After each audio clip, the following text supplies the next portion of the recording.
Dear listeners, welcome to this small space where we share the worries of your hearts. We begin now.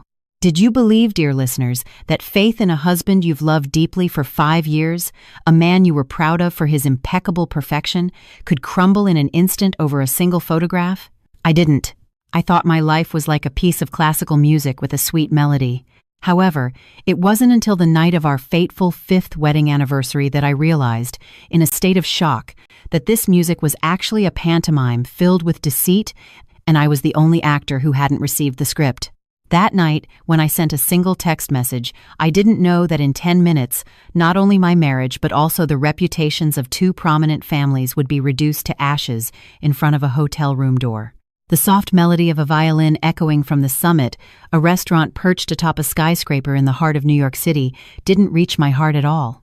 In front of me, a dinner for 2 was perfectly arranged, a vase of red roses, 2 wine glasses gleaming in the candlelight, and a prime, dry-aged steak still steaming. Everything was perfect, except for the absence of one person.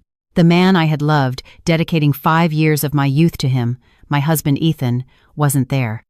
He had told me a sudden business trip to Chicago had come up, an important contract that couldn't be postponed. He called me with a voice thick with apology and guilt, promising to make it up to me as soon as he returned. I told him with a smile, "Don't worry, your work comes first. I'll be fine alone." I trusted him. I always had, unconditionally. For the past 5 years, Ethan had been, in my eyes and everyone else's, the epitome of the ideal husband. He was not only capable and gentlemanly, but also a man who loved his wife with devotion. He had never disappointed me. He had supported every one of my career decisions and had become a peaceful haven I could lean on after a hard day's work. I considered myself the luckiest woman in the world. I lifted my wine glass slightly, ready to take a solitary sip to commemorate this special, albeit incomplete, day. Just then, the phone resting on the table vibrated silently. It was a message from my one and only best friend, Chloe. I thought it would simply be a congratulatory message for our anniversary, so I opened it. But it wasn't. My heart sank like a stone. On the screen, there was no text, but a photograph, a very clear image. The background was the lavish lobby of the Grand Elysian Hotel, one of the most expensive places in the city. It wasn't Chicago, and the subject of the photo, a man with his back to the camera, but I could never mistake that height, that build. The designer suit I had picked out for him myself last week. It was my husband, Ethan. But he wasn't alone. His hand, the same one that had held mine just this morning, whispering promises, was wrapped around another woman's waist. A young, beautiful woman wearing an emerald silk dress I remembered seeing in a fashion magazine. They were standing very close, the woman's head resting gently on his shoulder. In Ethan's hand was a hotel room keycard, and she was smiling, a radiant, triumphant, and provocative smile. The world around me seemed to shatter. The sound of the violin, the laughter of people, the clinking of glasses in the restaurant, it all suddenly became distant, humming as if from another world. I couldn't hear anything anymore, only the sound of my heart breaking into 1,000 pieces. I struggled to breathe. A pain shot through my chest, as if someone were stabbing me with something sharp. A business trip to Chicago, an important contract. It was all a shameless lie. He was right here in Manhattan, checking into a 5-star hotel with another woman, on the night of our 5th wedding anniversary, no less. The pain hit me like a tsunami, washing away all my rationality. Hot, bitter tears began to well up. What had I done wrong? For the past 5 years, I had given my body and soul to this marriage. I had even turned down a promotion to director of the London branch to spend more time with him, and I had trusted him blindly. And the reward was this cruel and devastating betrayal. My hands were trembling so much I nearly dropped my phone. I took a deep breath, trying to wipe away the tears blurring my vision. I zoomed in on the photo to get a closer look at the woman's face, and then an emotion even more terrible than pain washed over me. I recognized her. I had seen her on the cover of a business magazine. It was Victoria Montgomery, the daughter-in-law of Catherine Davenport, the president of the Davenport Corporation. Yes, that Catherine Davenport, known in the business world as the matriarch of Wall Street, famous for her rigor and for valuing her family's reputation above all else. Victoria had been married to Mrs. Davenport's only son for 2 years. The news of their wedding had dominated the papers at the time, and now she was here, in my husband's arms, a married woman having an affair with a married man. This was no longer a simple case of adultery. It was a bombshell that could destroy the reputations of two families. And in that precise moment, a cold, audacious idea crossed my mind. The pain inside me suddenly vanished, replaced by an extreme fury and a steely determination. Ethan, if you want to play for high stakes, I'll play with you. But the loser will definitely not be me. My hands were no longer shaking. My fingers moved swiftly across the screen. It wasn't difficult to find Catherine Davenport's personal contact through my professional network. I took a deep breath, feeling my chest turn as cold as ice. I opened a new message and wrote a brief, polite line, but one sufficient to cause an earthquake. Dear Mrs. Davenport, good evening. This is Emily, Ethan's wife. Might I ask if your daughter-in-law, Mrs. Victoria Montgomery, is currently at the Grand Elysian Hotel for work purposes? I only ask because my husband also told me he had an important meeting there, in room 2109. I just wanted to be sure. Thank you. I reread the message. A bitter smile formed on my lips. Room 2109. The number a private investigator I had secretly hired had sent me along with this photo just a few minutes ago. There was no need to make a scene or storm the hotel. For someone like Catherine Davenport, a small doubt, this tiny spark, was enough for her to burn down the whole forest herself.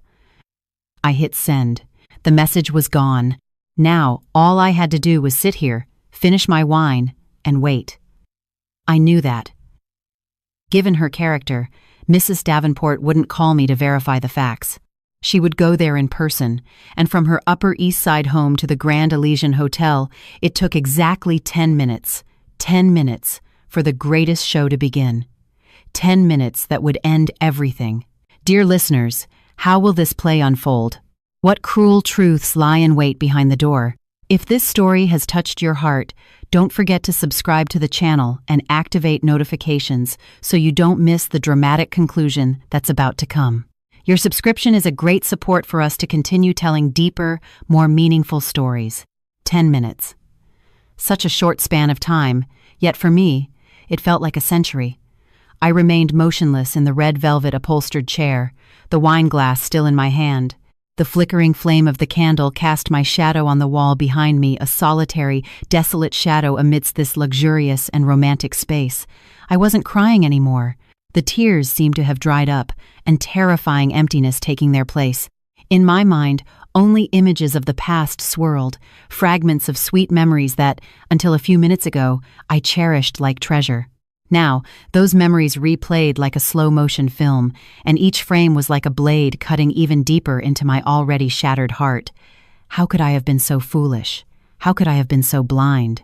For the past 5 years, Ethan had built a perfect paradise without a single flaw, a paradise where I believed I would live forever. I still vividly remember the day we met. It was at a mutual friend's birthday party. Back then, I was a recent graduate, a clumsy and shy junior marketing employee. He, on the other hand, was already a sales director at a large corporation, mature, elegant, and with an irresistible charm. He was the one who approached me first, praising my smile as captivating. Throughout that evening, despite the numerous beautiful women around us, he only talked to me. He told me about his dreams and ambitions, the books he had read, the places he had traveled. He was intelligent, funny, and profound. For me, who only knew work, he was the first person to make me feel how vast and interesting the outside world was. He walked me home that night. Before saying goodbye, he didn't ask for my phone number directly. He just smiled and said, "I hope I'm lucky enough to see you again." That delicate, unhurried approach completely captivated me, and he really did find a way to see me again. He found out where I worked and sent me a bouquet of peonies, my favorite flowers, every day, without leaving a name. On the 7th day, he showed up with an even larger bouquet and a handwritten card. 7 days of courtship. Will you give me a chance? I couldn't refuse such a romantic and persistent man. Our love began naturally and passionately. Ethan was the perfect boyfriend. He always knew how to surprise me. Sometimes it was a romantic dinner cooked by him, other times a weekend trip to a place I had mentioned in passing. He remembered all my preferences, my favorite food, the music I listened to, even my habit of biting my nails when I was nervous. He always appeared when I needed him most. Once, I made a serious mistake at work, and my boss reprimanded me harshly. I was so frustrated I was about to quit. He was the one who stayed by my side all night, listening to my crying, helping me analyze each problem and find a solution. "Honey," he said, holding me, "you are the strongest, most competent woman I know. You can't break down over a little difficulty like this. Trust me, everything will be okay." And it really was okay. His encouragement was like a magic potion that restored my confidence and courage. When he proposed, it was during a dinner at an exclusive restaurant overlooking the entire city. He had prepared everything: flowers, candles, and even a band playing my favorite music. He got down on one knee, offered me a sparkling diamond ring, and said, "Emily, marry me. I can't promise you the richest life in the world, but I promise you the most peaceful and happy one. I will always be the man who supports and protects you." In that moment, I cried with happiness. I nodded, without a second of hesitation. I believed I had found the man of my life. Our marriage was even sweeter than our courtship. Ethan was not just my husband, but also my friend and soulmate. We shared everything, from the small things of daily life to the big plans for the future. He was always proud of me. Every time I had a success at work, he was happier than anyone. He would brag to all his friends and colleagues about what a competent wife he had. He never felt jealous or intimidated, not even when my career took off and my income began to surpass his. He would simply say, "With such an incredible wife, I'll have to work harder to keep up."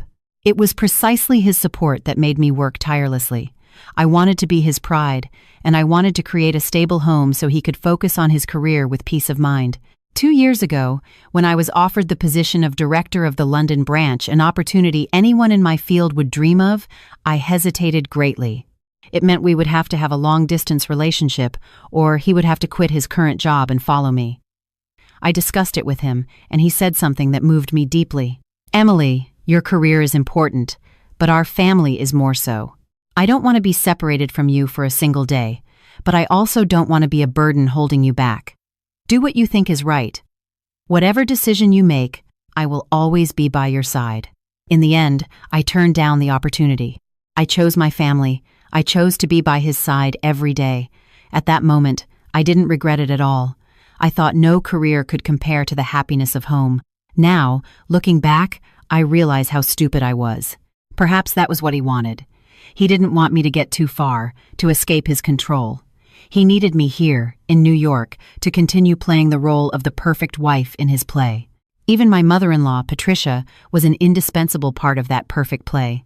She was a retired school principal with a kind and gentle demeanor. From the first day I came to her house as a daughter-in-law, she treated me like her own daughter. She was never demanding or meddled in our private affairs. Whenever Ethan and I had a small argument, she would always mediate and take my side.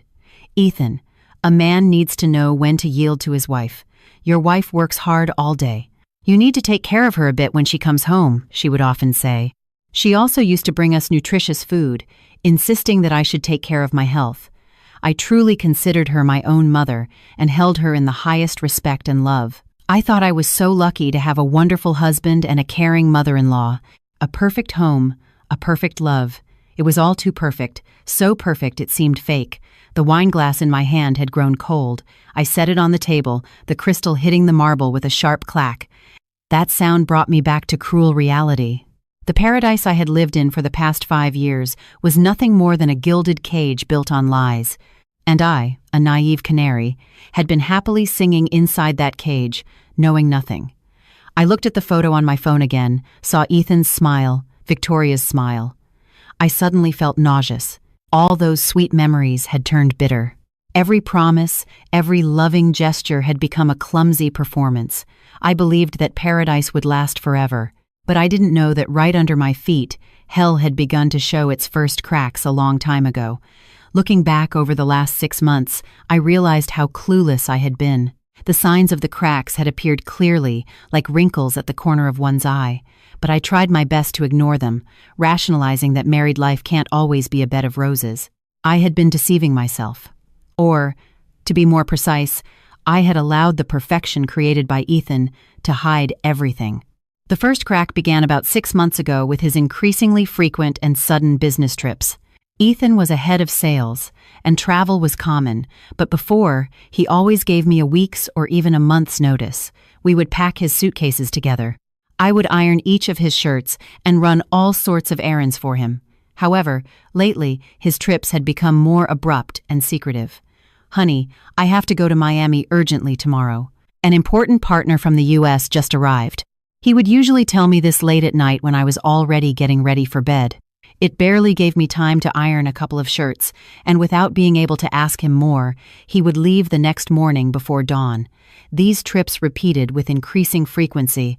Sometimes it was Miami, other times Chicago, and even some provincial city I had never heard of. He said the company was expanding its market and he had to do field visits, and I believed him. I only felt sorry for his hard work and worried about his health, without the slightest suspicion. Then the late-night meetings began. Before, no matter how busy he was, Ethan always tried to come home for dinner with me. But gradually, our dinners together became scarce. "You eat first. I have a meeting with the president tonight and I'll be late." Those messages became commonplace. I would sit alone at the table with a cold dinner, comforting myself with the thought that he was working hard for his career, for our future together.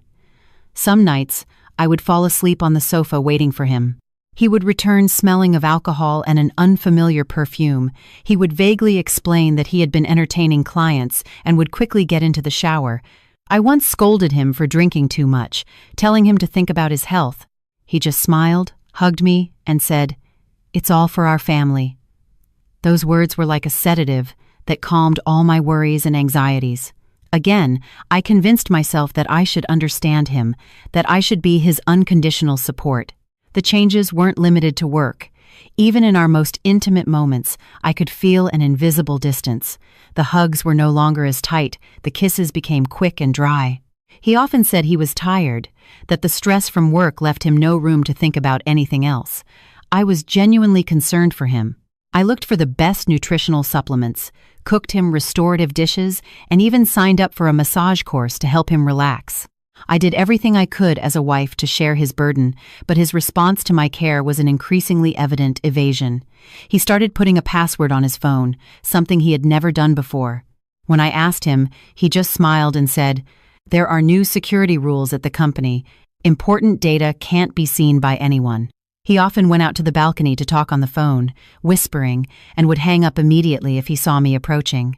These behaviors, though very subtle, were like a pebble in my shoe. They didn't hurt, but they created constant discomfort. The peak of suspicion came about 2 months ago, on a Saturday afternoon. It was my birthday. Ethan told me he had a sudden meeting he couldn't miss but promised to be back soon for dinner. I, excited at home, put on my most beautiful dress and did my makeup carefully, expecting a romantic evening. But 7, 8, 9 o'clock came and he didn't return. His phone had no signal. I started to worry that something had happened to him. Just then, our part-time housekeeper came to clean. While cleaning the study, she accidentally knocked over a pile of papers on Ethan's desk. As she bent down to pick them up, a small pink receipt fell from between the books. She didn't pay it any mind, but I saw it. I picked it up and felt my heart stop. It was a payment receipt from a luxury jewelry store. The item was a diamond necklace valued at nearly $250,000. The payment date was just yesterday. I stood frozen with the receipt in my hand, which was trembling uncontrollably. $250,000 was not a small amount. And tomorrow was my birthday. It was clear. It was a surprise gift he had prepared for me. He had lied about going to a meeting to go pick it up. Guilt and happiness mixed inside me. I had misjudged him. I quickly put the receipt back where it was. I didn't want to spoil his surprise. I felt better and continued to wait. But 10, 11, midnight came, and he didn't return. He came back at almost 1 inch the morning, completely drunk and with no gift in his hands. He staggered to the bedroom, collapsed on the bed, and fell asleep. The next morning, upon waking, he hugged me and wouldn't stop apologizing. He said the partner the night before had forced him to drink too much, and he couldn't refuse. He promised to make it up to me with another wonderful dinner. He didn't mention the necklace at all. And on my birthday, I received nothing more than a late apology. Where had that necklace gone? That question haunted my mind for days. I searched the whole house, in his study, but found no trace of it. I considered hundreds of hypotheses. Maybe he had returned it, or given it to someone else. No, it couldn't be. Ethan wasn't like that. I tried to dismiss those terrible thoughts. I tried to trust him, but the seed of doubt, once planted, germinates in silence. It takes root in the deepest part of the heart and waits for the day to grow like a poisonous weed. I lived the next 2 months in that agony. I became more sensitive, more observant. I started noticing his clumsy lies, the contradictions in his schedules. But every time I tried to confront him, seeing his warm smile and loving gaze, I couldn't. I was afraid that if I dug deeper, I would discover a truth I couldn't bear. I chose silence, to believe in the false paradise he had painted. Until tonight, when that photo arrived, I realized how wrong I was. That necklace was probably on that woman's neck, Victoria Montgomery's, like a war trophy, like proof, mocking my stupidity. Dear listeners, isn't it true that when we're in love, we often turn a blind eye to the painful truth? If you've ever experienced the pain of betrayed trust, press the like button to send your empathy and comfort to our protagonist. Your support will be a great strength for her to become stronger on the path that awaits her. The $250,000 receipt was like a ghost that haunted my mind, giving me no moment of peace. It turned my dreams into nightmares. In my dreams, I saw Ethan putting that necklace on another woman, a woman with a blurry face I couldn't recognize. They laughed and talked happily while I watched them from the darkness far away. I would wake up with my back drenched in sweat. Beside me, Ethan was still sleeping soundly, his breathing regular. Seeing his handsome face in the lamplight, I would ask myself again, is this man really cheating on me? Or is this all because I'm too sensitive and suspicious? I spent a week with a broken heart. I became withdrawn, often lost in my thoughts. Whenever Ethan showed concern and asked me what was wrong, I felt confused, not knowing whether to be happy or wary. My change, of course, did not go unnoticed by my mother-in-law, Patricia. One Saturday afternoon, she came to the house with a pot of homemade chicken soup, saying it was for my recovery. "You've been looking very pale lately, Emily," she said, setting the pot on the table and looking at me with eyes full of concern. "Is something wrong? Tell me." Seeing the sincere concern in her eyes, I felt the defensive barrier I had built with so much effort crumble in an instant. I was too tired of wrestling with this suspicion alone. I wanted to vent to someone, to ask for advice, and I thought there was no one more suitable than my mother-in-law. She was Ethan's mother and knew him better than anyone. And as a woman, she would understand my feelings. I pulled out a chair for her to sit, and hesitantly, I began to tell her the story of the receipt. I didn't express my suspicions directly. I just told her that I had seen it by chance, and that since my birthday had passed without any gift, I was a little curious. I tried to speak in the softest tone possible, as if it were a trivial question. My mother-in-law listened patiently, without interrupting. There was no surprise on her face, only deep reflection. When I finished speaking, she didn't rush to give me advice. She just sighed deeply and took my hand. "My dear, you've been through a lot since you joined our family." Her words surprised and moved me. It was the first time she acknowledged my suffering. "I know Ethan is a good boy and he loves his wife, but men, dear, sometimes they have ideas we can't understand. Maybe he didn't buy that necklace to give to you directly." She spoke in a calm and measured voice. "Think about it. His job is head of sales. He has to deal with all sorts of people. In big business relationships, people don't just give a bottle of wine or a box of cookies. Sometimes an expensive gift for a partner's wife can bring in a contract worth hundreds, thousands of times more. It's an investment, a way of socializing in the business world. If Ethan didn't tell you, it was probably so you wouldn't get the wrong idea, for fear you wouldn't understand." Each of her words was like a stream of cool water, slowly extinguishing the flames of suspicion burning in my heart. It's true. Why hadn't I thought of that possibility? I also work in marketing. I know the importance of building relationships. A gift for a partner's wife sounds a bit strange, but in the complex world of business, anything can happen. Her explanation was perfectly reasonable. It resolved all the doubts in my mind. Seeing me relax, my mother-in-law continued in an even softer voice. "I'm not defending my son, but at my age, I'm not wrong in judging people. Ethan truly loves you. The way he looks at you can't be hidden. You are a good wife, smart, beautiful, and capable. He would have to be crazy to look for another woman. Don't spoil your marriage by suspecting something silly. Men don't like it at all when their wives distrust them. Understood? Listen to me and act as if you know nothing. And you'll see, when the time is right, he will either explain it to you himself or bring you a much more valuable gift. She even told me a story of her own. She said my father-in-law also went through a period where he left early and came back late, and it wasn't clear where the money was going. She also suspected and suffered, but in the end, she chose to believe. Later, she found out her husband had been secretly saving to buy a piece of land to surprise her. Sometimes a woman's silence and trust are the most powerful weapons, my dear, she concluded. Her story was like a potent tranquilizer that completely broke down all my defenses. I felt very ashamed. I had doubted a good husband like Ethan, and almost ruined my happy marriage because of my suspicions. I had been so wrong. I looked at my mother-in-law and felt a gratitude that came from the bottom of my heart. Mom, I understand now. Thank you. If it weren't for you, I wouldn't know what to do. She smiled kindly and patted my head like a child. Silly girl, you're my daughter-in-law. If I don't take care of you, who will I take care of? Now, stop thinking about nonsense. Try the soup I brought. I simmered it all morning. Eat this and get your strength back to be the beautiful, cheerful girl you were before. Ethan will worry if he sees you like this when he comes back. I took a spoonful of the hot soup. The sweet, smooth taste of herbs and chicken spread through my mouth. My heart warmed up again. All the doubts, all the anxiety seemed to disappear. With such a caring and understanding mother-in-law, what more could I worry about? I promised myself, from now on, I would never doubt Ethan again.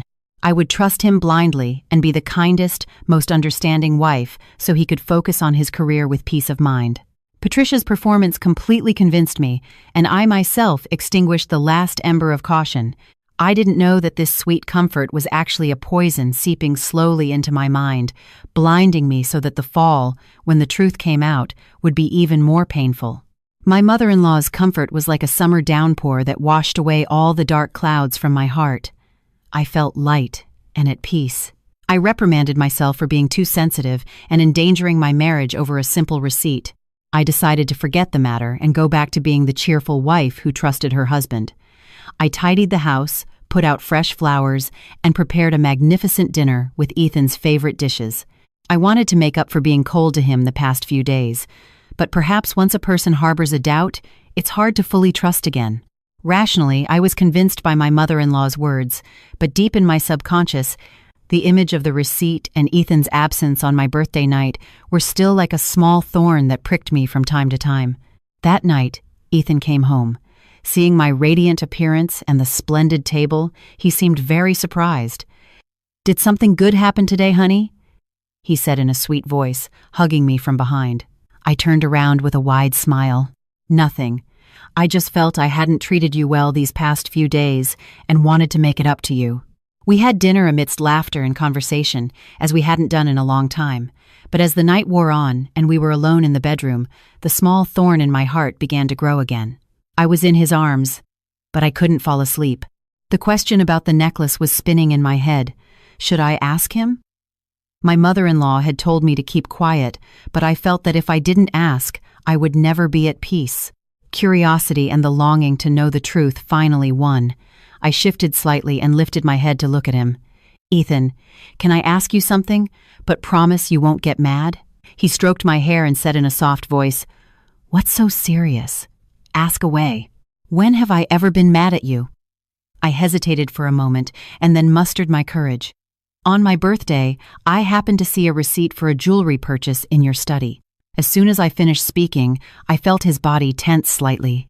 Although it was a very subtle reaction, in the silence of the night, I noticed it clearly. But he concealed his emotion very quickly. He let out a forced laugh, a laugh with a hint of nervousness. "Ah, you saw it, and I had hidden it so well. You really don't miss a thing," he said in a playful, reproachful tone. "So, you really bought it for me?" I asked, hope filling my heart. "And who else would it be for, silly?" He gently pinched my nose. But why didn't you give it to me that day?" He sighed and put on a sad expression. "I wanted to give you a big surprise. I had planned to take you to a special place after a romantic dinner to give you the gift. But suddenly, the meeting came up, and the client held me back and made me drink until I passed out. When I got home, you were already asleep. The next day, when I woke up, I saw you weren't in a good mood, and I felt so guilty that I thought this gift no longer made sense. I was going to find another good occasion to give it to you, but you beat me to it. You spoiled my surprise. His explanation sounded completely reasonable, and all the details fit perfectly. He even expressed disappointment and guilt on his face. I started to think I had been wrong. "I'm sorry," I whispered. "I shouldn't have doubted you." "It's okay." He held me tighter. "It's my fault for not being by your side on your birthday, but you've disappointed me too. Why don't you trust me? In the last 5 years, have I ever done anything to make you doubt?" His question was like a knife twisting in the wound. It's true. In the last 5 years, he had never failed me, and I had doubted him. I was so wrong. I messed up. "Don't be mad anymore, okay?" I said in a coaxing voice, rubbing my head against his chest. "It won't happen again." "I'm not mad," he said in a cheerier voice. "But since you spoiled my surprise, you'll get a punishment now." He started to tickle me, and I couldn't stop laughing. The room was once again filled with laughter. All the doubts, all the tension seemed to dissipate. I fell completely for his performance, for his perfect explanation. The next morning, when I woke up, Ethan had already left for work. On my pillow was a dark blue velvet box. I opened the box excitedly, and inside was a sparkling diamond necklace. It was the one. Next to it, a handwritten note said, "For my beautiful and suspicious wife, I love you." I put on the necklace and smiled happily. I felt like a fool. I had almost lost my happiness because of my own imagination. I promised myself this would be the last time. From now on, I would never again let stupid doubts affect our love. I didn't know that this necklace, this surprise gift, was just a prop in his play. He hadn't prepared it to give to me, but to deal with the situation in case I found out. He had foreseen everything. He had calculated every step. My questioning, far from unmasking him, only served to further consolidate my trust and give him the opportunity to more deeply play his role as the perfect husband. I lost resoundingly in the game. I tried to turn around, and that magnificent deception left me completely disarmed. So when the truth, even crueler, was later revealed, I had no strength left to resist. I walked deeper, of my own accord, into the trap he had so carefully laid, a sweet but deadly trap. After the failed interrogation and Ethan's surprise gift, I completely discarded all my doubts. Our life returned to its sweet rhythm, even with more passion than before. Ethan seemed to feel guilty for having missed my birthday. He spent more time with me. He often took me out to dinner or to the movies. He voluntarily reduced his social engagements and came home earlier. I, immersed in happiness, believed that this small storm had made our love even stronger. I bragged to Chloe about my attentive husband and the brilliant diamond necklace I wore around my neck. She just smiled, a somewhat forced smile. But at that moment, I didn't notice. "If you're happy, that's what matters." It was the only thing she said. I was too blinded by love to notice anything strange in my friend's attitude. I went back to building a perfect wall around my marriage, not allowing any truth to enter. But a needle in a haystack always comes out. The truth, no matter how much it is hidden, always finds a way to come to light. And usually, at the moment we least expect it. About a month later, my company organized a major event for the launch of a new product. As the VP of marketing, I was in charge. The event was a huge success, attracting the attention of numerous media outlets and partners. Afterwards, we held a party at a luxury hotel. Everyone was toasting cheerfully. While chatting with some colleagues, I happened to overhear the conversation of a new intern. The intern was excitedly bragging to people about a fashion influencer she greatly admired. "Do you guys know Victoria Montgomery? She's gorgeous, super successful, and has amazing style." The name Victoria Montgomery made me pause. It sounded familiar. "Isn't she the daughter-in-law of the Davenport Corporation?" Someone else asked. "Yes, that's her," the intern exclaimed. "She got married last year. Her husband is a handsome, rich heir. A dream life, right? I follow her on Instagram every day. She's always posting pictures of luxury trips and only wears high-end brands. Out of curiosity, I took out my phone and searched for Victoria Montgomery on Instagram.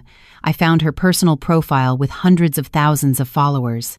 The profile picture was the same one I had seen on the magazine cover, a beautiful and haughty woman. I glanced at her posts. Just as the intern said, Victoria's life was full of glamour.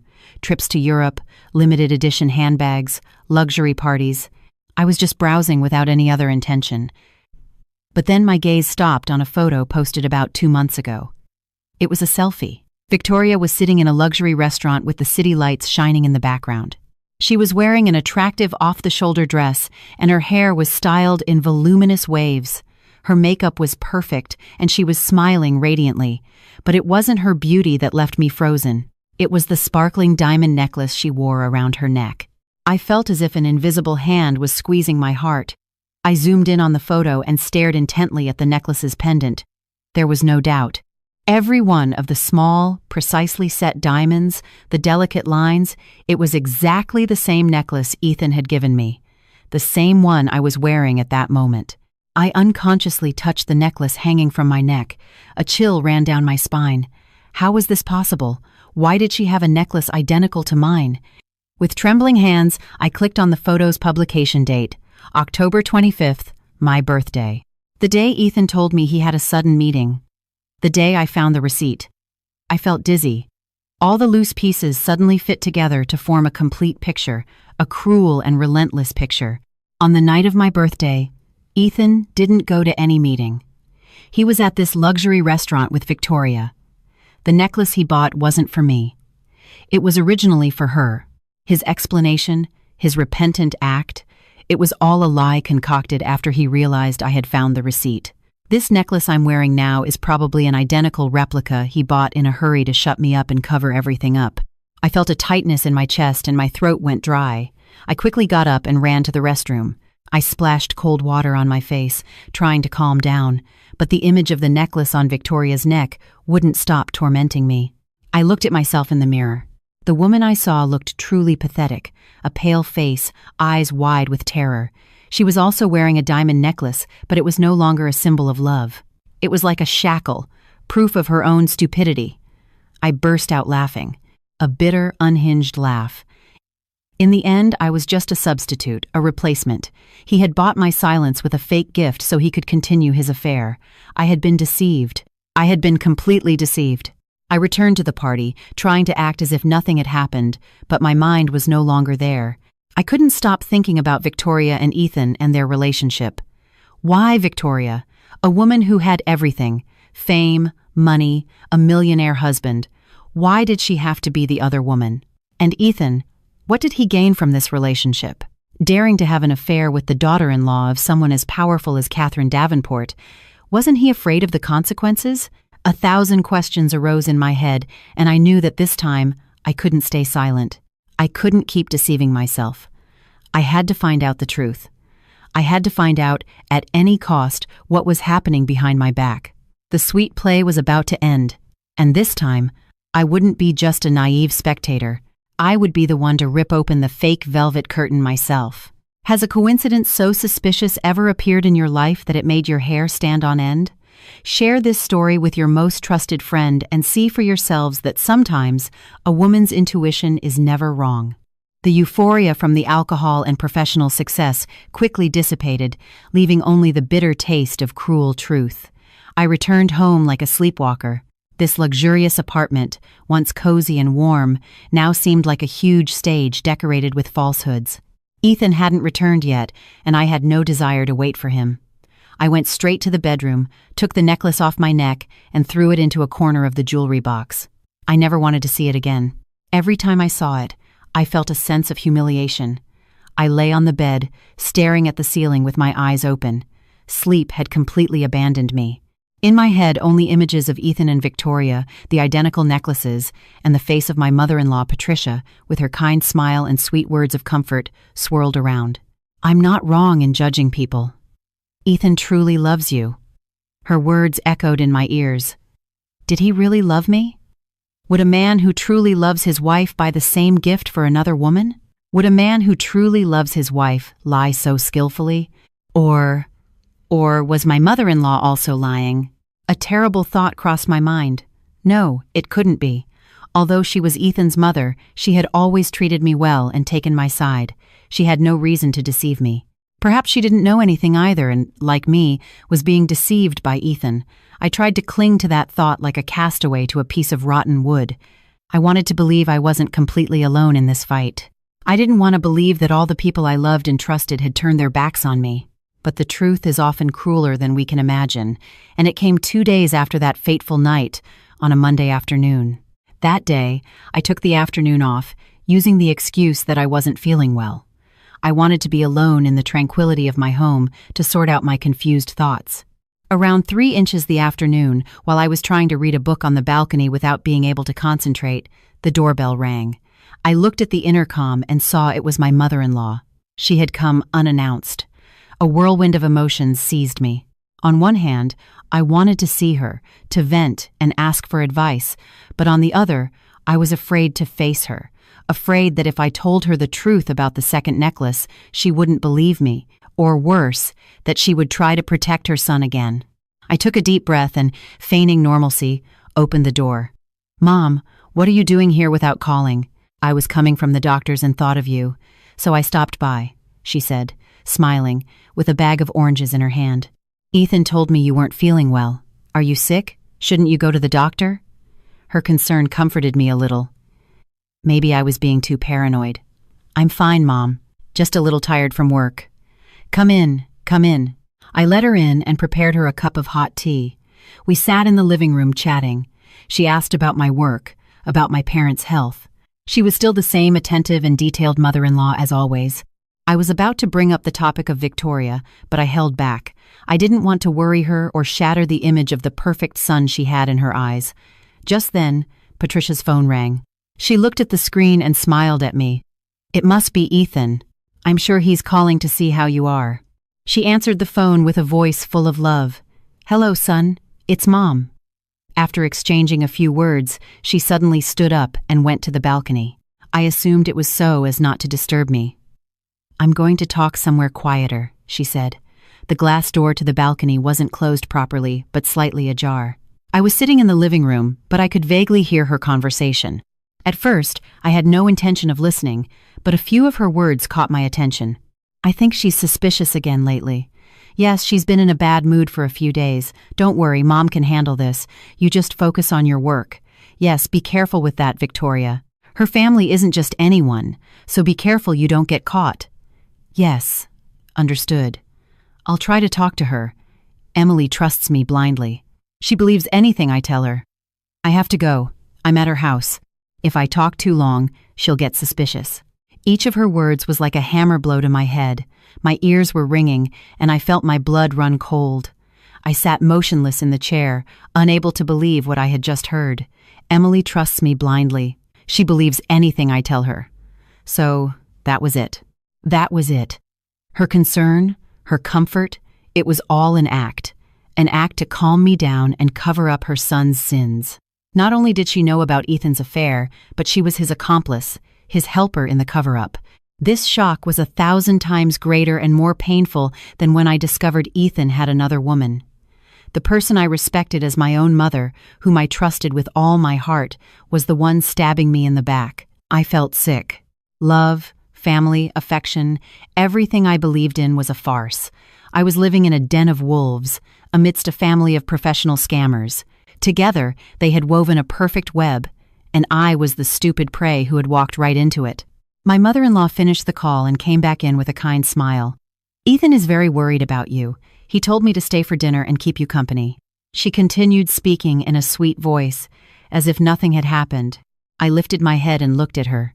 In my eyes, there was no longer respect or love, only a terrifying coldness. Without a word, I stood up silently and walked to the door. "Where are you going, Emily?" she asked, a little surprised. "I'm going out for a moment," I replied in a dry voice. I couldn't stay in this house for another second. I couldn't breathe the same air as this hypocritical woman. I had to leave. I had to leave to recover and prepare for war. A war I couldn't afford to lose. I ran out of the apartment like a fugitive. I didn't know where I was going. I just knew I had to escape from there, from that suffocating space filled with lies and betrayal. I drove aimlessly through the busy streets of New York. The tears started to flow again, but this time, they were not tears of pain, but of anger and resentment. They had deceived me. They had both deceived me, mother and son. They had treated me like a fool, like a puppet they could manipulate at will. Their performance was so perfect, so elaborate. They had taken advantage of my love and trust to turn me into a tool for their dirty purposes. I thought I was strong and intelligent, but against their cunning, I was nothing more than a naive child. I parked at a cafe by the roadside and sat alone at a secluded table. I had to calm down. I had to think. Crying and suffering now would solve nothing. I had cried enough. Now it was time to act. My mistake had been to remain silent, to try to believe blindly. My mistake had been to think I could face this alone and discover the truth. Now I realized I couldn't be alone in this war. I wasn't just facing an unfaithful husband, but a whole family of scammers. They were in cahoots, they had a plan, and they wouldn't hesitate to use any means to protect their interests. I needed allies. I needed thorough preparation. I had to go from being the prey to being the hunter. The first person that came to my mind was my best friend, Chloe. She was the one who sent me that fateful photo. Maybe she already knew something before but hadn't dared to tell me directly. I dialed Chloe's number. On the other end, she answered almost instantly, as if she had been waiting for this call for a long time. "Emily, are you okay?" Her voice was full of concern. "No, Chloe, I'm not okay at all. Can you come? I need you." Half an hour later, Chloe arrived. Seeing my pitiful state, she hugged me tightly without a word. Her hug was incredibly warm, like a firm support when I was about to collapse. I told her everything, from the necklace, to my mother-in-law's comfort, to the call I had just overheard. Chloe listened patiently, and in her eyes there was anger and resentment. "I suspected it for a long time, Emily," Chloe said when I finished telling her everything. "Your husband, Ethan, is not as simple as you think. I've seen him several times with that Victoria in very discreet places. I wanted to tell you, but I was afraid you wouldn't believe me, that I would break up your family. I had hired a detective to follow him for a week. The photo from the other day is just a small part." Chloe opened her phone and showed me other photos. Ethan and Victoria entering a hotel hand in hand, kissing and hugging in a car. Each photo was like a knife twisting deeper into my heart. "And your mother-in-law too," Chloe continued. "She also seemed a bit strange to me, too good, too attentive to be a real mother-in-law." I suspected she was acting. And now it's all clear. They are accomplices. "So what do I do now?" I asked with a helpless voice. "Divorce him." "Of course, you have to divorce him," Chloe said firmly. "But not just any divorce. You've sacrificed for 5 years. You can't leave with empty hands. They have to pay for it, for the lies, for the betrayal, and for your tears. But how? I have no more proof than these few photos." "Of course you do," Chloe scoffed. "Have you forgotten who you are? You're a VP of marketing. You have a brain, you have contacts, and most importantly, you have me by your side." Chloe squeezed my hand tightly, giving me encouragement. "Listen to me carefully, Emily. From now on, you have to turn pain into reason. You have to become colder and more calculating than them. They can't know that you've discovered everything. You have to continue playing the role of the naive and hurt wife. The more pathetic you seem, the better." "Why? I didn't understand." "So they let their guard down," Chloe explained. "Meanwhile, we will secretly gather evidence of Ethan's infidelity, evidence of your mother-in-law's complicity, and maybe even financial evidence. I don't think someone like Ethan is completely clean in his work. We're going to uncover everything. When we have enough evidence in hand, we'll deliver a mortal blow without giving them time to react." Chloe's plan sounded bold but very reasonable. It's true. I couldn't keep acting like a fool. I needed a plan, a clear strategy. In this war, I didn't just want a divorce. I wanted justice. "But I need a good lawyer," I said. "Don't worry," Chloe smiled. "I have a cousin, Mr. Ramsey, who specializes in complicated divorce cases. He's very good and very discreet. I'll set up an appointment for you tomorrow." "What you need to do now," Chloe said, looking me straight in the eyes, "is to dry your tears, go home, and start the performance of your life. You have to act very well, Emily. Act until the velvet curtain of this play comes down on your terms." Chloe's words were like a ray of light that illuminated the dark path ahead of me. I no longer felt helpless or alone. I had my friend by my side and a clear plan. The pain still burned faintly in my chest, but it no longer broke me. It had become a flame of anger and determination. I would act. I would perfectly play the role of the cheated wife until the end, and I would wait for the day when I could write the ending of this tragic play myself.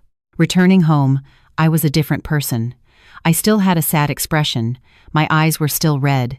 But deep down, the weak and love-vulnerable Emily was dead. In her place, a cold, calculating, and determined Emily was born.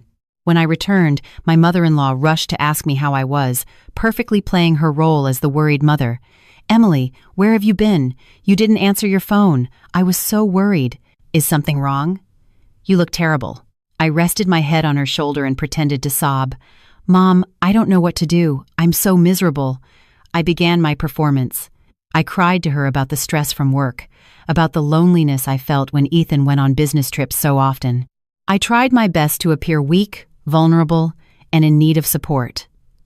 My mother-in-law, as expected, completely bought my act. She hugged me, comforted me, and reassured me. There. Don't cry anymore, child. I'm here. Everything will be okay. I'll talk to Ethan to make him spend more time with you." That night, when Ethan returned, Patricia called him into a separate room and they talked for a long time. I don't know what they talked about, but afterward, Ethan's attitude completely changed. He became more affectionate, more attentive. He canceled all his dinner appointments and stayed home with me. He even suggested, "What do you say we go on a trip this weekend, honey? It's been a long time since we've spent time alone." Everything was going according to Chloe's and my plan. The more attention and affection they showed me, the more they let their guard down. They thought I was still the docile little lamb who could be swayed by sweet words. They didn't know that this lamb was shedding its skin and quietly sharpening its horns. While they were indulging in their performance, Chloe and I began to act. The next day, I met with Mr. Ramsey. He was a middle-aged gentleman with a piercing gaze. After listening to my entire story, he didn't offer any words of comfort. He just asked me one thing. "What do you want to achieve with this divorce?" "Justice," I replied firmly. "I want him to leave with nothing, and for everyone to know the true face of him and his mother." "Understood," Mr. Ramsey nodded. "Then we need to gather evidence, a lot of evidence. Not just evidence of infidelity, but also financial evidence.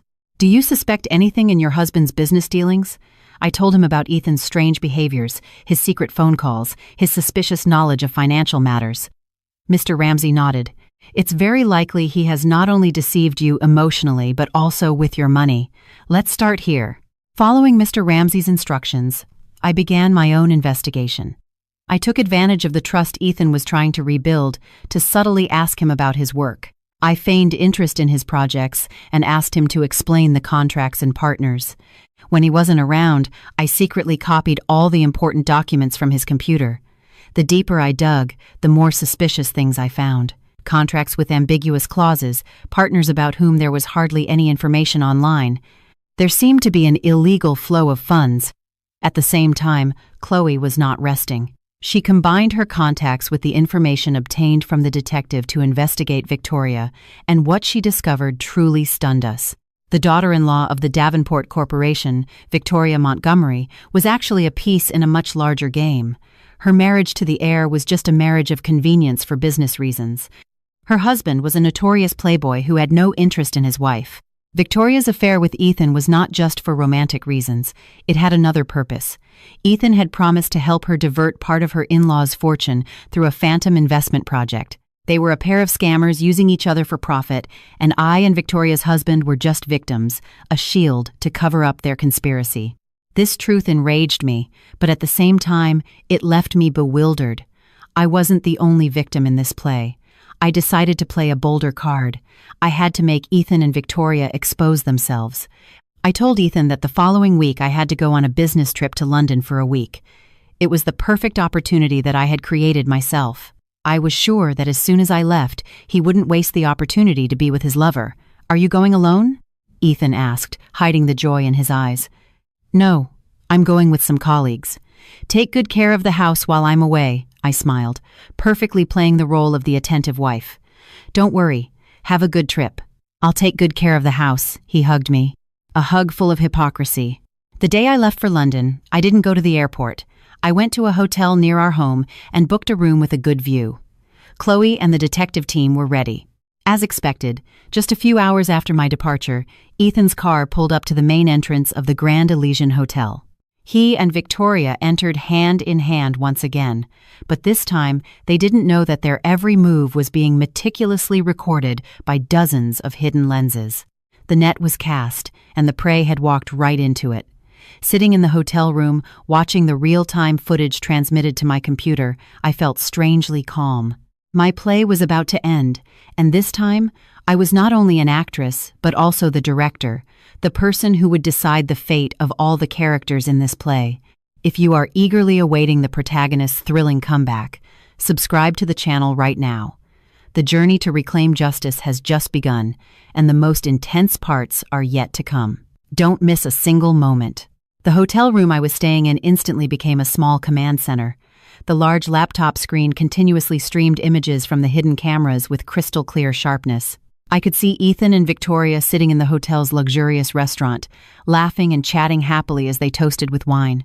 I could see Ethan gallantly pulling out Victoria's chair, looking at her with an expression full of affection. If this had been the me from a month ago, these scenes would have probably killed me with pain, but now they only deepened my contempt. Beside me, Chloe was intently watching another screen displaying data from the tracking device the detective had placed in Ethan's car. She was constantly taking notes of places and times. "They didn't just go to the hotel, Emily," Chloe said without taking her eyes off the screen. Before this, Ethan picked up Victoria and they went to a law firm in Midtown. They were there for over an hour. A law firm. What were they doing there? A bad feeling crept over me. "I've sent someone to investigate," Chloe continued. "It's a firm specializing in corporate law and mergers and acquisitions. I don't think they were just on a date. They're definitely planning some big deal." A deal? I remembered what Chloe had researched about Victoria. Ethan had promised to help her embezzle her in-laws' fortune. Could it be that my business trip was the opportunity to push their plan forward? Do they think that because I'm in London, I won't find out anything? They're carrying out their conspiracy openly. Their audacity enraged me, but at the same time, I felt lucky. The more openly they moved, the more traces they would leave. "Keep watching," I told Chloe in a cold voice. "Record everything, don't miss a thing." That night, Ethan and Victoria stayed at the hotel. Their intimate moments in the elevator, in the hallway, everything was recorded. Chloe and I stayed up all night, taking turns monitoring and backing up the data. Seeing the man who was once my husband making love to another woman, my heart no longer ached. There was only an emptiness, a numbness. He had become a complete stranger. The next morning, they left the hotel looking very cheerful and satisfied. Ethan dropped Victoria off at her luxurious apartment and then drove to his office. It seemed like everything was over. "Isn't this enough?" Chloe asked me. She looked tired. "Not yet," I shook my head. "The proof of infidelity is just one part. I want more. I want to know what financial conspiracy they're plotting. That will be the final blow." I knew the ambiguous contracts I had copied weren't enough to convict Ethan. I needed clearer evidence, irrefutable proof, and I decided to create that proof myself. I told Chloe my plan. Upon hearing it, her eyes widened in astonishment. "Emily, are you crazy? It's too risky. What if you get caught?" "There's no other way, Chloe," I said firmly. "This is the only chance. I have to do it." My plan was very simple, but at the same time, extremely dangerous. That night, I would sneak into Ethan's office at the company and install a miniature recording device. I knew the access code to the building. I knew the locations of the security cameras. I had been to his office hundreds of times. I knew every corner. That night, I dressed in all black, with a cap and a mask. I looked like a thief. Chloe kept watch from the car, staying in contact with me through a miniature earpiece. As I entered the empty office building, my heart was pounding. Fortunately, everything went smoothly. I disabled the hallway cameras and slipped into Ethan's office. The office was dark, with only the light from the buildings opposite filtering through. The scent of his cologne still lingered faintly in the air. A fragrance I once loved, but now only made me nauseous. I quickly went to his desk and placed the recording device in a discreet spot under the table. Just as I was about to leave, I happened to see a file on the desk. He had probably forgotten to put it away in the filing cabinet. Out of curiosity, I turned on my phone's flashlight and shone it on the file. The words on the cover made me freeze. Davenport Corporation Real Estate Investment Project, Proposal for Share Transfer. Davenport Corporation, Victoria's in-laws company. With trembling hands, I opened the file. Inside was an elaborate and complex plan to establish a subsidiary company and transfer a significant portion of the shares from Victoria's husband's company to a new company owned by Ethan and Victoria through complex sale and purchase transactions. This was it. This was their conspiracy. They were preparing to divert assets from the Davenport Corporation, and seeing the plan's timeline, everything was being accelerated to coincide with my business trip. I quickly photographed every important page of the document with my phone. Just then, I heard footsteps in the hallway outside. My heart was about to burst. Chloe also shouted through the earpiece, "Someone's coming, hide quickly!" I quickly turned off the flashlight and hid behind a large filing cabinet.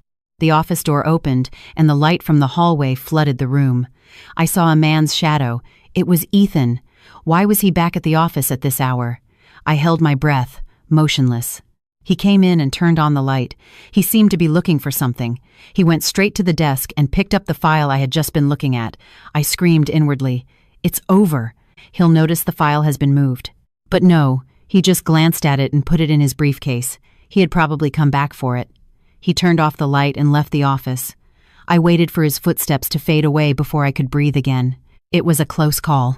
I left the building, trembling, and returned to the car where Chloe was waiting. She hugged me tightly. "You almost gave me a heart attack." "I got something more important than the recorder, Chloe," I said, my voice still shaky. I showed her the photos I had just taken. Chloe saw the plan, and her face turned pale. My God, these people are playing for keeps. This isn't just about infidelity anymore. It's organized fraud and embezzlement. With this evidence, Ethan won't just get a divorce with empty hands, he'll rot in jail. I looked at my phone's screen, at their elaborate and cruel plan. I didn't know that such a big fish would fall into my net. Now, I not only had the evidence to end my marriage, but also a bomb that could completely destroy the careers and futures of Ethan and Victoria. I smiled, a cold smile. On this chessboard, my victory was assured. After a week of my business trip to London, I returned. Ethan came to pick me up at the airport with a bouquet of my favorite flowers, white lilies. He hugged me tightly, perfectly playing the role of a husband who missed his wife. "You're finally back. I missed you." Seeing his smile and affectionate gaze, I only felt infinite disgust. I also responded with the smile I had practiced countless times in front of the mirror. "I missed you too." Our play continued, but this time, I knew the end was near. I pretended to be tired from the trip and said I needed a few days to rest. During that time, Mr. Ramsey and I finalized all the last preparations. All the evidence I had collected, the photos of the affair, the audio files, and the Davenport Corporation embezzlement plan, was organized into a perfect dossier. Mr. Ramsey said, "With this evidence, we will not only win the divorce case, but we can also file a criminal complaint. He will have no escape." I knew it was time to bring down the curtain, but I didn't want a simple ending. I wanted a memorable play with all the main actors present. And I chose the stage for my final act, the very same night it all began, the night of our 5th wedding anniversary. I returned to the present, sitting at the Summit restaurant. It has been 10 minutes since I sent the message to Mrs. Davenport, the longest 10 minutes of my life. I have played my part. Now, I am just a spectator waiting to see how the play I directed unfolds. I signaled the waiter for the bill. I no longer felt like sitting there. I wanted to go somewhere closer, a place from which I could witness the impending storm. I drove to a small cafe across from the Grand Elysian Hotel. I chose a seat on the second-floor balcony. From here, I could see the entire hotel lobby. I ordered a hot ginger tea, trying to warm my icy hands. My heart was pounding. I felt a mix of nervousness and a little fear. What if Mrs. Davenport didn't come? What if my plan failed? But then I saw it. A familiar black Maybach slowly pulled up to the hotel entrance. The car door opened, and a woman in a dark red velvet suit who radiated power and distinction stepped out. It was Mrs. Davenport. She didn't come alone. Behind her followed two men in black suits, her bodyguards, and another car arrived. From that car stepped out a middle-aged man with a kind face and a gentle-looking woman. I recognized them. They were the Montgomerys, Victoria's parents. And with them was none other than Victoria's husband, Mrs. Davenport's only son, Marcus. He looked bewildered and confused. Mrs. Davenport hadn't come alone. She had called her in-laws. She wanted to catch them red-handed. She wanted everyone to witness this humiliation, a style very typical of the matriarch of Wall Street. I took a sip of my tea and smiled slightly. The play had become more exciting than I had imagined. I saw Mrs. Davenport say something to a lobby employee, and her group headed straight for the elevators. They had gotten the room number, 2109. My heart began to beat faster. This is it. The bomb is about to go off. I couldn't just sit there. I paid quickly, went downstairs, and found a discreet spot in the hotel lobby from where I could hear and see everything. I wanted to witness their downfall with my own eyes. I hid behind a large pillar and held my breath, waiting. About 5 minutes later, I heard a commotion coming from the elevators. Mrs. Davenport's group came out, and they all had murderous expressions. They headed straight to the end of the hallway where room 2109 was. Mrs. Davenport didn't knock. She signaled one of her bodyguards. He opened the lock with a master key. The room door burst open, and Victoria's sharp scream was heard, followed by Mrs. Davenport's furious shout. "Shameless hussy! How dare you tarnish our family's name?" A sharp sound was heard. Slap. Probably a slap, and then the sound of furniture breaking. Victoria's sobs and pleas, her husband's roar. "Ethan, you bastard! How dare you seduce my wife?" Everything turned into chaos. Guests from the adjoining rooms started to peek out their doors. Some hotel security guards rushed over, but seeing Mrs. Davenport's presence, no one dared to intervene. I watched silently from a distance. I didn't feel any satisfaction, just a strange emptiness. This was the end they deserved, but seeing the chaos, I suddenly felt tired. I turned to leave, but then I heard Ethan's voice, a voice full of fear and cowardice. "It's not my fault. It was her. She seduced me. I'm just a victim." Those words ignited the last spark within me. A victim. He dares to call himself a victim? No, I can't leave. This play cannot end without my character making an appearance. I took a deep breath. I came out of my hiding place and walked directly towards room 2109, where the gates of hell were opening. I walked down the hotel's red-carpeted hallway. Each step was firm and determined. The sound of my heels against the floor echoed, tock, tock, as if fate's hammer was striking the doors of their hell. All eyes were on room 2109, from which shouts, insults, and cries continued to pour out. No one noticed my arrival. I passed through the curious crowd, past the bewildered security guards, and walked calmly. I stopped at the very threshold, where the entire tragedy was unfolding in its rawest form. The scene inside was far more chaotic than I had imagined. Victoria, the haughty woman I had seen on Instagram, now had disheveled hair. Her expensive silk dress was wrinkled, and on one of her cheeks was a sharp red mark of 5 fingers. She was kneeling at Mrs. Davenport's feet, crying and begging. "Mother, mother, forgive me. I was wrong. I know I was wrong." Mrs. Davenport stood like a statue of ice, with no emotion on her face, but her eyes burned with the flames of fury. Victoria's parents were in a corner, their faces as pale as wax, not daring to lift their heads in shame. Victoria's husband, Marcus, had Ethan by the collar and was pushing him against the wall. His face was red with anger. "You bastard! I thought of you as a brother, and you dare to stab me in the back." My perfect husband, Ethan, now looked truly pathetic. His elegant suit was wrinkled, his tie askew, and his face was white with terror. He didn't dare to resist, only stammered, "Marcus, it's a misunderstanding. She really seduced me. I'm a victim." His cowardly words echoed again, clear and shameless. It was then that I opened my mouth. My voice wasn't loud, but it was clear enough to silence all the chaotic sounds in the room. "A victim? Ethan? Are you really sure you're a victim?" Everyone in the room turned to look at me in unison. My sudden appearance surprised them all. Ethan saw me, and his eyes widened. The terror in them was much greater than when Marcus had him by the collar. He would never have imagined I would be here. Emily, what are you doing here?" he stammered. "Mrs. Davenport also saw me, and her sharp gaze narrowed to examine me. She was probably wondering who I was and why I had appeared at this moment. "It doesn't matter who I am," I said. My gaze went directly to Mrs. Davenport and then back to Ethan. "What's important is that I don't think Ethan is a victim, because a victim wouldn't have time to devise a meticulous plan to divert the assets of two families." My words were like a second bomb that exploded in the middle of the room. "What are you talking about?" Marcus asked, letting go of Ethan and turning to me. "A plan to divert assets?" "Yes, that's right," I replied calmly. I entered the room and approached a small table where Ethan's briefcase was haphazardly thrown. I opened the briefcase and took out a file, the same file I had photographed in his office. I placed it on the table for everyone to see. "This is a detailed plan to establish a shell company and, through complex transactions, divert the assets of the Davenport Corporation. The ultimate goal was to transfer a considerable amount of assets to a new company in the names of Ethan and the present Victoria." Marcus snatched the file and flipped through it page by page. The more he read, the darker his face became.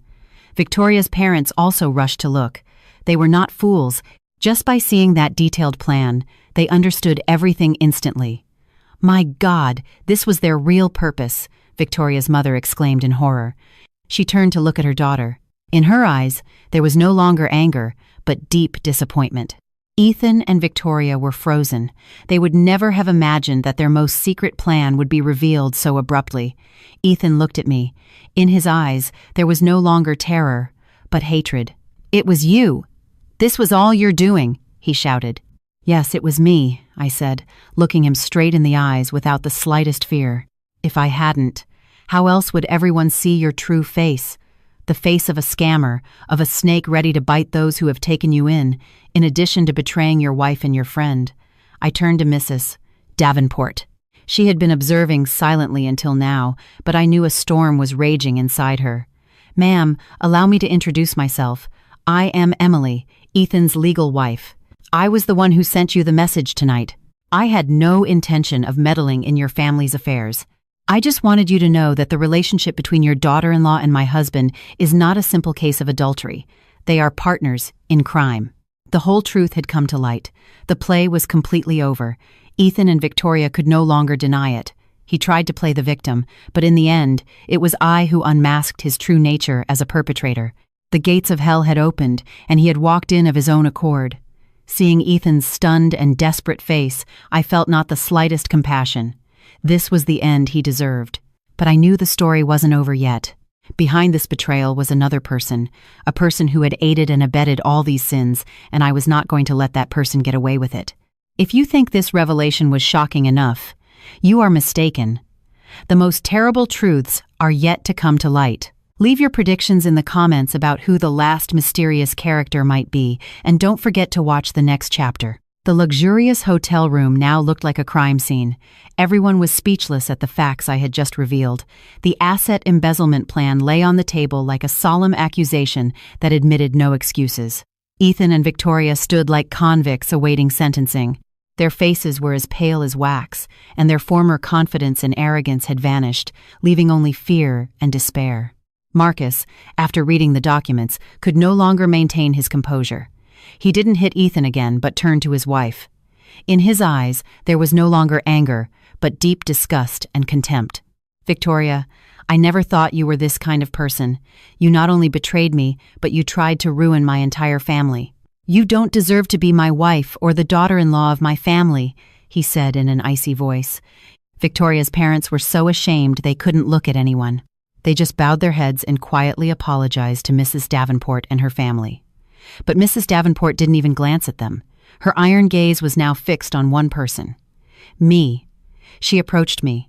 Her piercing gaze seemed to go through my soul. "Miss, you are very intelligent and brave," she said in a deep, restrained voice. "Thank you for revealing the truth. My family is in your debt." I just nodded slightly. I hadn't done this for them to owe me anything. I had done it for myself. "But I have a question," Mrs. Davenport continued. "Why did you act now? With this evidence, you could have sunk your husband a long time ago." Her question was the one everyone in the room wanted to know. I took a deep breath, turned to look at Ethan, and then directed my gaze towards another woman trembling hidden by the door. It was my mother-in-law, Patricia. She had arrived. I guess Ethan had called her for help. Because, I began to say, my voice echoing clearly in the silent room, I didn't just have to face him. I also had to face the person who covered up and consented to all these sins. I raised my hand and pointed directly at my mother-in-law. It's her. My mother-in-law, Patricia. All eyes turned again to Patricia. She was stunned, her face turned pale, and she stammered, Emily, what are you saying? I don't know anything. You don't know anything? I scoffed. A laugh full of bitterness. You don't know anything. Or are you the director of this play? Always pretending to be the attentive and understanding mother-in-law, always taking the daughter-in-law's side against her son, advising me to trust my husband, that men have complicated business relationships. Isn't that right? I approached her, my voice getting sharper. You knew about Ethan and Victoria's relationship for a long time, didn't you? Not only did you know, but you helped him hide it, make up excuses. You helped calm me down with sweet words. You turned me into a fool, a puppet in your and your son's hands. Is that so? Patricia backed away with a look of terror in her eyes. No, it's not like that. I just wanted to protect the family's happiness. Protect the family's happiness, I shouted. For the first time, I couldn't contain my emotions. A happiness built on lies and betrayal? You call that happiness? You colluded with your son to deceive me. You saw me suffer and agonize in my doubts with complete indifference. You knew everything. Do you really have the right to be a mother? Patricia couldn't answer. She just shook her head and started to cry. Ethan, seeing his mother cornered, rushed to intervene. Emily, that's enough. Mom is not to blame. It's all my fault. If you have something to say it to me. You? I looked at him with contempt. You have nothing more to say, do you? A coward who until the last moment tries to hide behind his mother. You are a perfect pair, mother and son. One cunning, the other weak. Since you created this play together, now face the ending together. I turned to Mrs. Davenport. She had been silently observing our family drama. Ma'am, do you understand now why I had to go this far? I had no other choice. If I hadn't saved myself, I probably would have lived the rest of my life in their lies. Mrs. Davenport nodded. Her eyes were full of contempt for Patricia. Understood. I didn't know such hypocritical and evil people existed in the world. She ordered her bodyguard to call the police. I'm going to report these two for fraud and embezzlement. I will not stand by. Upon hearing the word police, mother and son completely broke down. Patricia collapsed to the floor, crying inconsolably. Ethan knelt and crawled towards me, grabbing my skirt. Emily, please, please forgive me. Forgive my mother and me. Just this once. I'll do whatever you want. I'll divorce you. I'll give you half of my assets, but please don't call the police, please. I looked at the man kneeling at my feet, the man I once loved with all my heart. I felt no emotion in my heart. I coolly pushed his hand away. It's too late, Ethan. The price of betrayal is never cheap. I walked out without looking back. Behind me, the cries, pleas, and the shouts of the police mingled, creating a chaotic music that marked the end of a long play full of lies. I left the hotel and took a deep breath of the fresh New York night air. I had done it. I had ended the play of my life with my own hands. It was all over, and a new life awaited me. The storm passed, leaving only ashes. The scandal at the Grand Elysian Hotel was a bomb that exploded across all media and social networks. The photos of Ethan and Victoria caught red-handed. My revelation, the arrival of the police, everything was recorded by curious guests and spread in an instant. The reputations of two families, my former in-laws and Victoria's, completely collapsed. They went from being envied families to the laughingstock of the world. The consequences came faster than I had imagined. Living up to her nickname, the matriarch of Wall Street, Mrs. Davenport acted decisively and mercilessly. The next day, she filed for divorce on behalf of her son. Victoria was kicked out of her in-laws' house with only the clothes on her back. Her parents also paid a high price for their daughter's complicity. The Davenport Corporation broke all business contracts with their company, and they found themselves on the brink of bankruptcy. Victoria, The young woman who lived in luxury, the fashion influencer with hundreds of thousands of followers, lost everything in an instant. Career, family, reputation, it all vanished like smoke. And the end for my family, or rather, my former in-laws, was not much different. With the irrefutable evidence I provided and Victoria's confession, who confessed everything to get a reduced sentence, Ethan and his mother were charged by the police with fraud and embezzlement. They tried every means to get off, but under the pressure of public opinion and Mrs. Davenport's firmness, no one helped them. The apartment we lived in, the bank accounts, all assets in Ethan's name were frozen for the investigation. Patricia, who had always pretended to be kind and distinguished, now faced justice in the twilight of her life, and Ethan's future was completely ruined. I felt no satisfaction at their downfall, only tiredness and emptiness.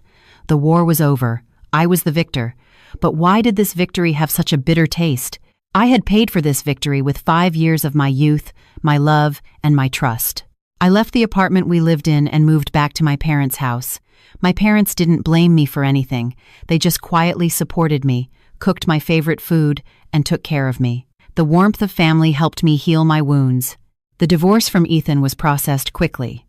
With the clear evidence of infidelity and fraud, the court completely sided with me.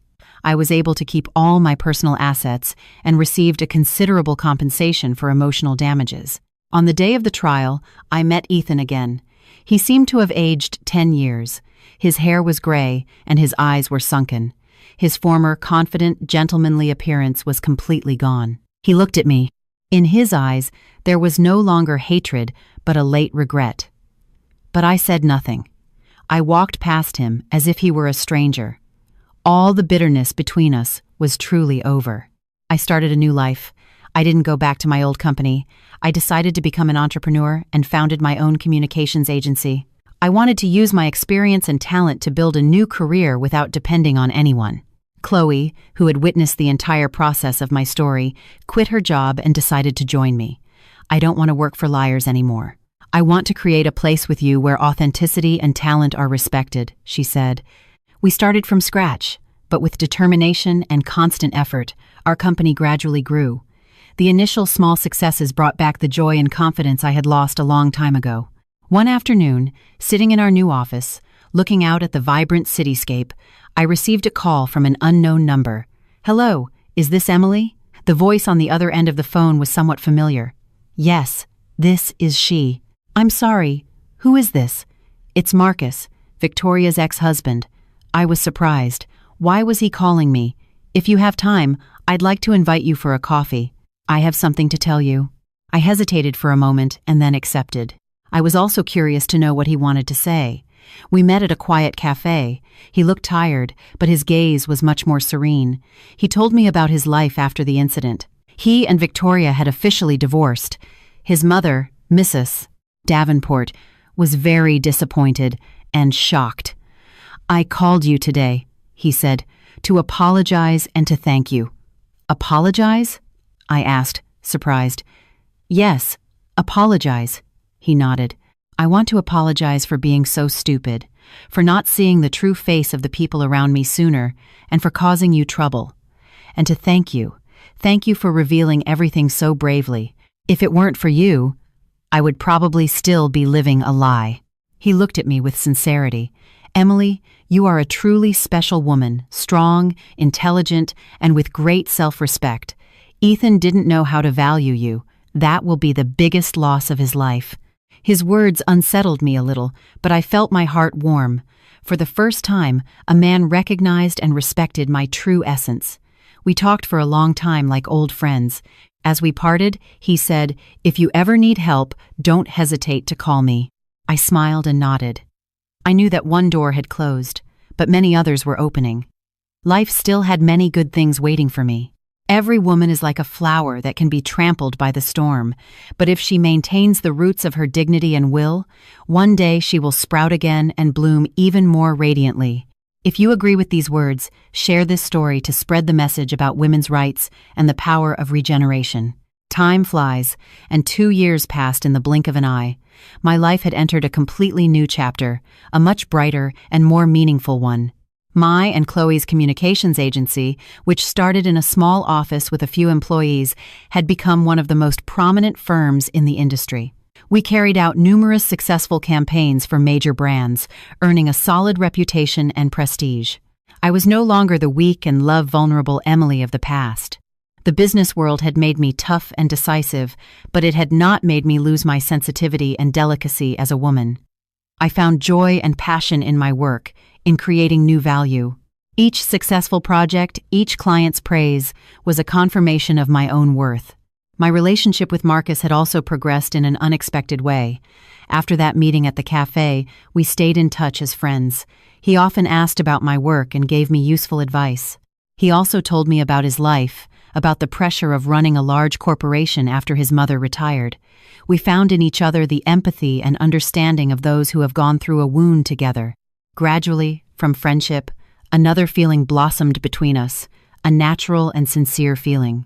He was not a romantic man like Ethan. He didn't say sweet things, but by his side, I always felt a complete calm and confidence.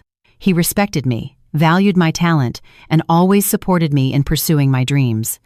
This love was not as passionate and blind as the previous one, but it was more mature, deep, and solid.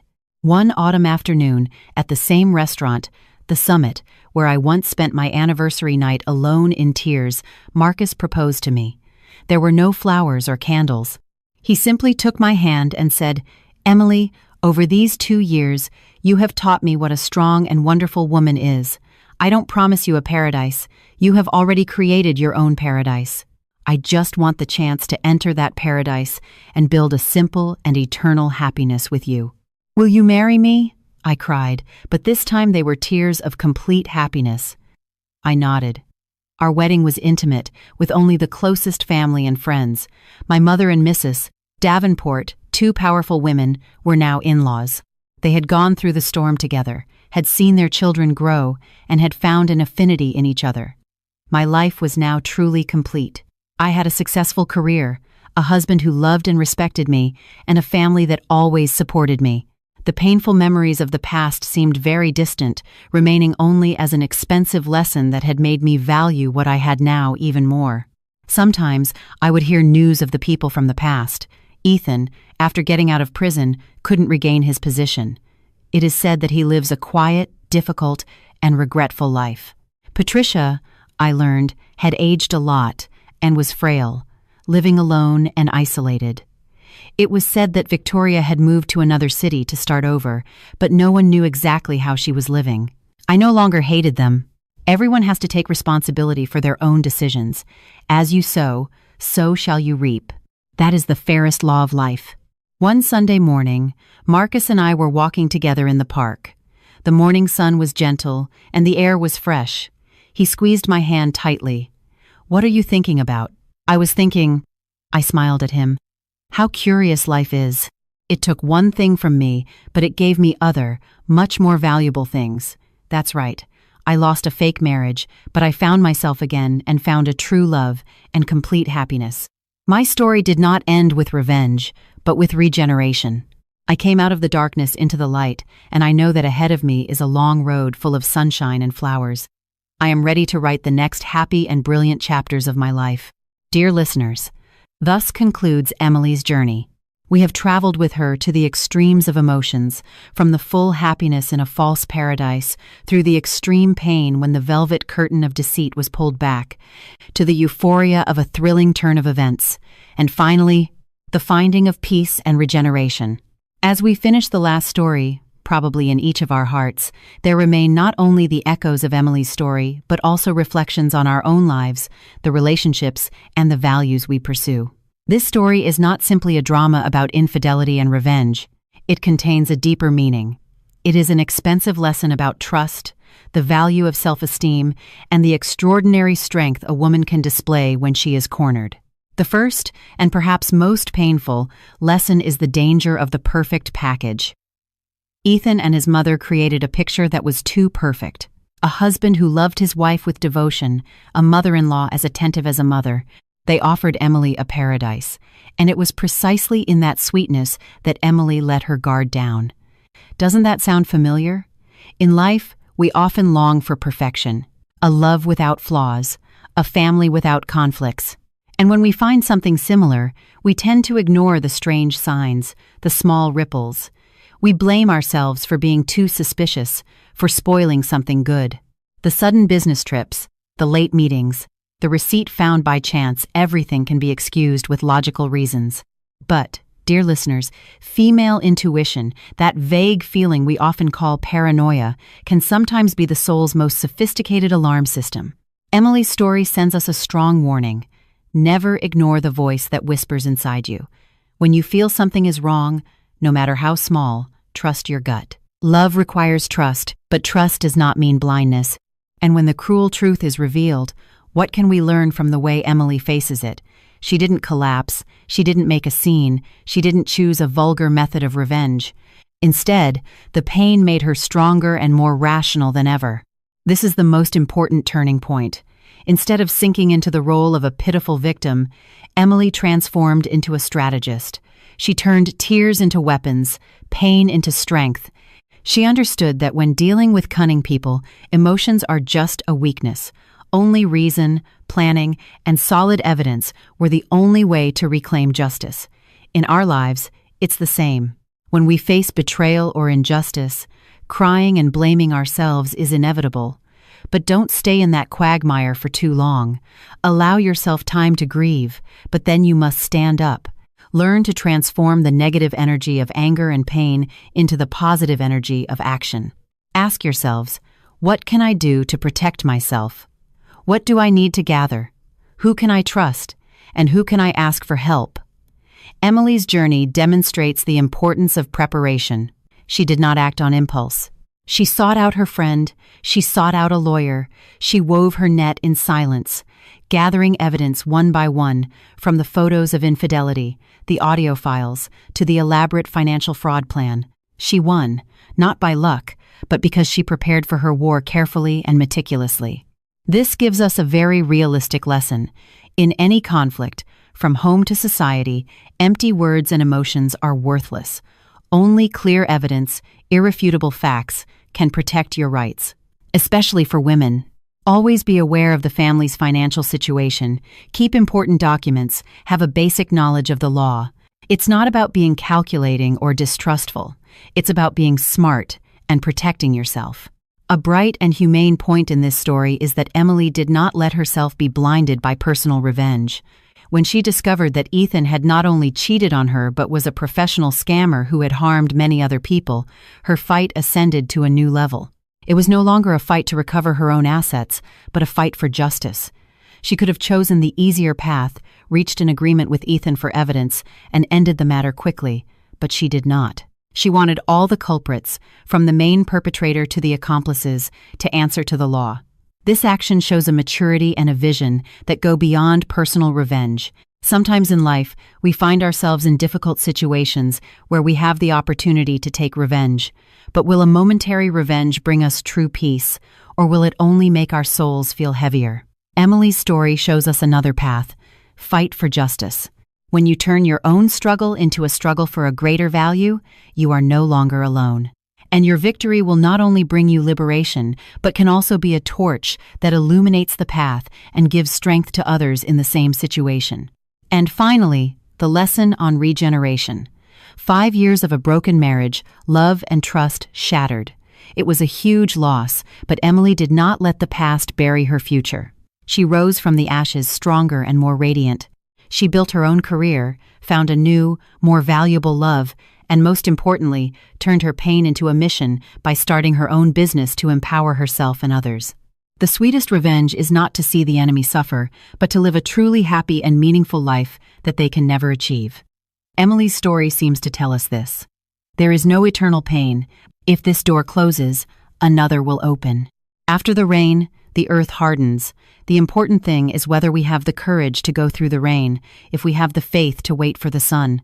Every woman has an extraordinary potential within her. Never underestimate yourselves. Never think that you cannot live without someone. You are your own paradise, and you are the only ones who can decide the happiness of your life. Emily's story has ended, but I believe the lessons we have learned from it will resonate forever. It is a lesson about wisdom in love, strength in the face of adversity, and the tolerance to find peace. Life is not always a bed of roses, but if we maintain our dignity, strive constantly, and believe in good values, we will undoubtedly find true happiness in life. Has Emily's story made you think about your own life? Have you ever had to make a difficult decision between emotion and reason? Leave your comments below to share your stories and viewpoints. Each of your comments is a valuable piece in creating a community where we listen to and understand each other. If this story has touched your heart, give it a like to spread the power of strength. Share this with the women you love, and subscribe to the channel so you don't miss the next deep and meaningful story. Your support is an invaluable engine for us to continue our narrative journey.